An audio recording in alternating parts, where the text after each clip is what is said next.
I love this guy, one of my all-time faves. John Wilkerson joins us with the sports animal. John, how are you, sir? Doing well, Dave. Thank you so much. Well, thank you. I appreciate you coming on. And first of all, I want to go back to last year, and it's about the time that we launched, so I didn't have a chance to reach out. But I was so happy for you on a personal level, given how much you love Tennessee baseball, for them to have such a special season in a lot of different ways. But I just thought it was really cool, and you've been there when they weren't so good, so I thought that was really cool. The last 2 years have been incredible.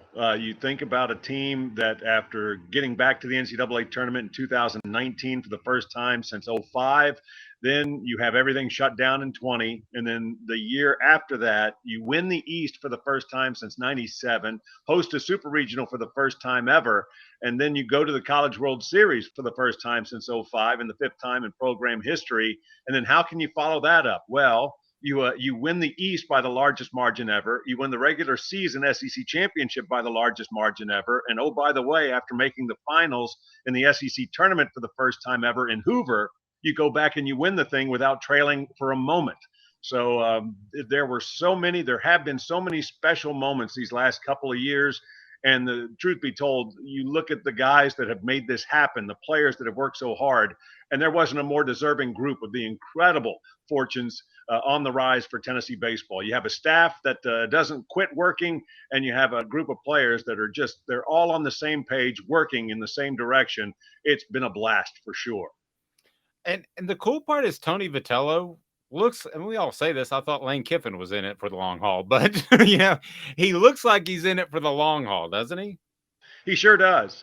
He's an incredibly loyal individual. And so for Tennessee to be the university that gave him his first shot as a head coach, I think that is it continues to resonate with him. I think he also loves being a part of the University of Tennessee when you just look at how much support he's offered, not only to the events on campus at home when he can, but also on the road. I mean, you go back to Gainesville last year, and because he had bumped an umpire, he's suspended for the first two games against the Gators. So what does he do? He goes over and he supports the tennis team that's competing down there in the SEC tournament. It's just he simply gets it, and not everybody does. No, that's a good way of putting it. I get it. I don't want to stand next to him because he's so good looking. He would just make me look like a cretin. I don't want to. I mean, yeah, I know that the ladies certainly like him as well. So he's got a lot of fan base from the female department demographic as well.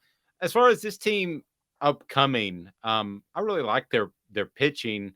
Are they going to have the same hitting? And just kind of give me an overall breakdown of what do you think you'll see this weekend and the rest of the season? Well, pitching certainly appears to be the strength because you return your starting rotation from last year's regular season, and you're talking about a sophomore who was the second Tennessee pitcher ever to be SEC Pitcher of the Year, and then you have two freshmen that were certainly outstanding. So you have Chase Dolander leading the way; he's the most veteran of the three, and then you have Chase Burns and Drew Beam. That we don't know what the roles are going to be just yet. Coach Vitello and Frank Anderson, who was this year's National Pitching Coach of the Year, they haven't determined exactly who's going to go Friday, Saturday, and Sunday, or who might move to the bullpen, because we saw them move some pieces around towards the tail end of the season and into the SEC tournament and NCAA tournament. So I do think that the big question is the fair question.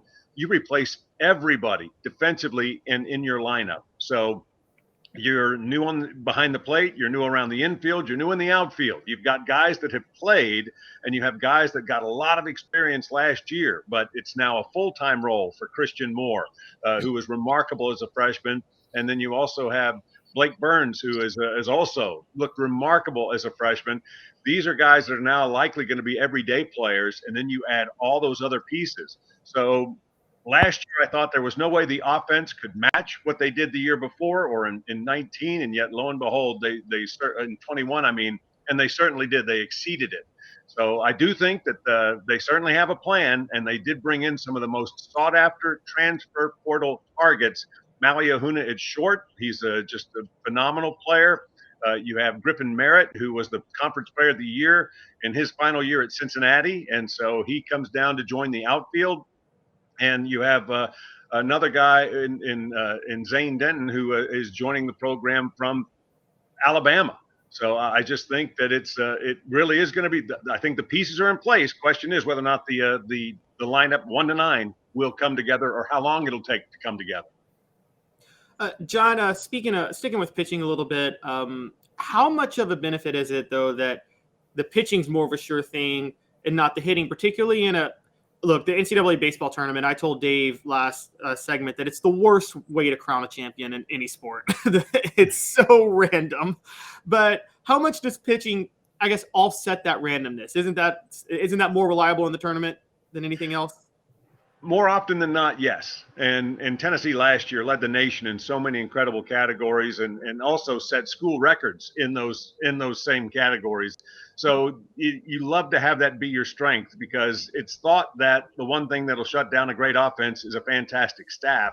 And I think they're going to have that. But again, very anxious to see exactly who defines what role. You do say goodbye to Redmond Walsh. He was the closer. And so it's not that you can't replace him. It's just that who gets that nod. And you also have guys that are wild cards like Camden Sewell. He had his job lined up after school, has his degree, and just decided that it felt right to come back for one more year. So he hit the pause button on what's next for him. And now he's somebody who can close games. He can be outstanding out of the bullpen in middle relief, and as the University of Florida has found out time and time again, he's awesome when he gets the ball to start, at least against the Gators. So I do think that when you look at Tennessee's strengths, obviously pitching would be first and foremost, simply for the arms they bring back from last year and the talent that they've shown on the mound. I want to ask you about this team's flair last year, John, which I thought was fantastic. A lot of confidence, maybe crossed the line a couple of times. How does Tony Vitello manage that going forward? Is it at all a concern when it crosses the line, or how does he handle that exuberance? Well, I think that he says that he would give them nudges, so to speak. And you had guys that had been there and had showcased very strong personalities in Drew Gilbert, Jordan Beck, and you can go on down the line. So I think they really made the most of the home run celebrations. But what you've also seen is the NCAA has kind of mandated that that's going to be quieted down, not completely shut down, but you're not going to be able to celebrate on the field. If there's a celebration, it happens in the dugout. I will be interested to see. But this is a team that I think it came from taking some receipts, because you take a look at the three guys that moved on from last year, Redmond Walsh I mentioned, and then you had two guys in the lineup, Luke Lipsius and Evan Russell. I mean, when they spent their first year in the orange and white, actually it's Walsh and Luke that I'm talking about. When they spent their first year in a Tennessee uniform, Tennessee won 7 SEC games. That's it. And that has climbed to what they did last year, which was winning 25 games total in SEC play. Just remarkable. Or 26, I think, when all was said and done. But anyhow, I just think they embraced the role of being villains. And when they found out that perhaps there were feathers that were being ruffled by their celebrations, then there was no way they were going to pass on that opportunity. I will say this, the one thing that I think more often than not, there were a couple of instances, as you mentioned, Dave, where at times it was a point to the other dugout in one way, shape, or form. For the most part, they celebrated amongst themselves, but I'll be surprised if the bat flips are as gigantic as well as the exuberance, because I just think that it's kind of toned down this year, as has been legislated by the NCAA, as they're showering a little bit. They're raining on Tennessee's parade and other teams just a little bit. But my guess is it might be just a little more reserved this year. But I still think they will celebrate when something big happens, because to me, and this is what Coach Vitello said, that was more a reflection of the hard work they put into getting ready, as well as just making sure that you took every opponent as if it was the biggest thing you could possibly do. That was how they had such a great record midweek, and that's how they wound up with a season where they only lost a total of 9 games. John, you're as much a baseball purist as anyone I know. And I still remember, John, when we worked together in the early 2000s, listening, I guess it was a teleconference. You were listening to like the Major League Baseball draft in like the 80th round. And John was just so dedicated. I like the bat flipping and that sort of stuff, even potentially at the major league level. I'm curious your thoughts on that. It's something I've gotten used to. But I'll say this again, with the thought being that this is a reflection of how much hard work they put into it. Then you can kind of get it. Now, the fact that it could go, several feet in the air, I mean, that's where it becomes maybe a little bit of a safety issue. Make sure that you have the helmet on in the dugout. You don't want to spill out too much into it. But I just think that, again, watching that most of the celebrations, I mean, more than 90% were about celebrating with the guys in the orange and white. I've grown to appreciate a little bit more than I might have. I like it. I love it. I love it. John, it's funny because we're talking about the little bit of, I guess, what old school baseball fans would have said hot dogging about what Tennessee does. Looking at the overall state of the athletic department, funny enough, Dave and I had a conversation last segment on how, which traditions are cool, because I think the checkerboard traditions outside of the end zones just makes Tennessee look a little old and square. But I think the baseball team celebrations make them look young and hip and cool. Does it seem like Danny White has a pretty good pulse just on how to balance those things out? Things that older fans really cherish and adore the most, but things that'll actually make Tennessee at least marketable to a younger crowd? I think so. And I'll say this: I do think that I mean, from the moment that he arrived on campus as the head coach of the Volunteers, the Diamond Vols, Tony Vitello has showcased that he had an image for exactly what he wanted his team to be, the players that he wanted to bring to Knoxville, to wear the orange and white, how hard he wanted them to play, and what they were expected to do as they got ready to play, while they were playing, and as well as all the challenges that they meet off the field. And I think Danny White's been exactly the same from the moment he arrived on campus as Tennessee's director of athletics. I think he's had a very clear directive, and that was to as he said, a rising tide lifts all boats. And we've seen that. And so I do think that there might be, again, just a comment here or there. I don't think there's any question that when Tony Vitello bumped the umpire last year, there was you've got to step back. I mean, you go into a 3-game suspension there, and you were able to, thankfully, weather that storm. You didn't lose any of those games. And then you have Drew Gilbert, who got tossed during the NCAA tournament. And so I just think that every now and then you've got to just have a tap on the shoulder and just a brief conversation. But I do think that Danny White is involved in that regard. And I do think that there probably are suggestions and or advice that might be passed along. But I do think that, yes, there is a very youthful exuberance, not just for Tennessee baseball, but you also take a look at how the fur coat made its way over to Lee Stadium and the softball team, courtesy of Uroš Plavšić. But I do think that, yeah, there is a lot. I think the message is consistent.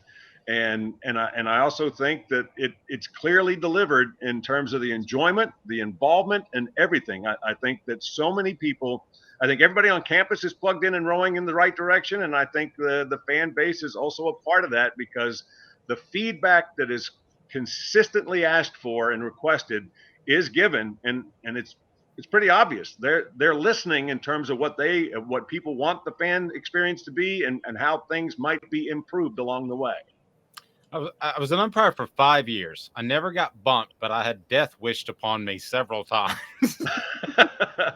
So, yeah, I've been in that position.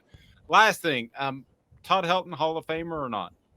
Yes, and I think it's a matter of when, not if. He came so close this year, and I think it'll happen next year. I think that even though so many will want to point to that Coors Field was his home, and it's like, okay, you got to kind of look at his offensive numbers there with a grain of salt. I mean, you look at Larry Walker getting in, and I just think that benefits him greatly. I mean, here's somebody who his splits on the road were certainly outstanding, a Gold Glover in terms of his ability at first, an All-Star. I just think that it's, when you take a look at some of the collections of the stats that he had, whether it be doubles, runs scored, home runs, runs batted in. I mean, he's keeping company with guys with the last name of Musial and Gehrig, that it's just a short handful. So I think Todd Helton is most definitely a Hall of Famer, and I'm pretty sure that the vote this next Yeah, and 2024 will be his year. John Wilkerson, the sports animal. Listen to him with Jimmy Himes, 3 to 7. If you're in Knoxville, he's great and as good of a play-by-play guy as you will find absolutely anywhere. And I mean that, John.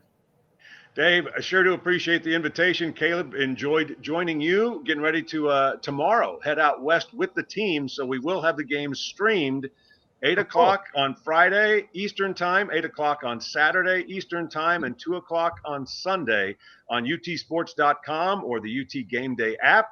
And it's go time. It's a lot of fun. This team is a consensus number 2 in the country. Can't wait to see what the new lineup looks like, how they gel and come together.